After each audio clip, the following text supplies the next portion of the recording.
काल ख्रिसमस निमित्त गुड मॉर्निंगच्या ऐवजी मी काही लोकांना मेरी ख्रिसमस असा मेसेज पाठवला. काही लोकांनी मला परत छान हसून रिप्लाय केलं. काही लोकांनी मला काही मेसेजेस केले. काय हो, तुम्ही आपला धर्म विसरलात का? तुम्ही धर्म बदललात का? तुम्ही कशाला मेरी ख्रिसमसच्या शुभेच्छा देताय? तुमचा ख्रिसमसशी काय संबंध?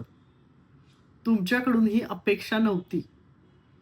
असे मला मेसेजेस आले. मला इतकी मजा वाटली. मुळात असे मेसेज पाठवणारी माणसं मला कमीत कमी 20 ते 25 वर्षापासून ओळखतायत. मी हिंदू धर्माला किती मानते, माझी संस्कृती कशी जपते, माझ्यावर काय संस्कार झालेत, मी किती आध्यात्मिक आहे, देवपूजा, पोथी वाचन या सगळ्या गोष्टींवर माझा किती विश्वास आहे आणि मी काय-काय फॉलो करते हे त्यांना सगळं माहीत आहे. तरीही फक्त एका मेरी ख्रिसमस या मेसेजमुळे त्यांनी मला एवढे सगळे मेसेज पाठवले. पार मी धर्म बुडवते इथपर्यंत. खरं सांगू का? मला या गोष्टी खरं मनापासून पटत नाहीत.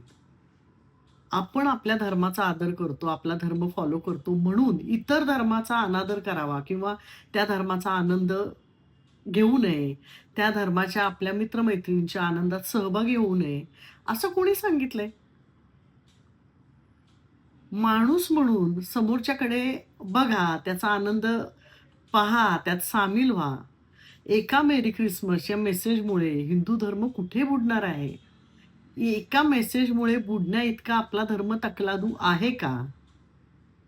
मेरी ख्रिसमस हा मेसेज पाठवल्यामुळे आपल्यावरचे संस्कार विसरले जाणार आहेत का? एक सामान्य माणूस दुसऱ्याच्या धर्माचा आदर किंवा त्या सणाचा आनंद म्हणून एक मेसेज पाठवत असेल, तर धर्म बुडला? इतका सहज आपला धर्म बुडणार आहे का? बघा विचार करून.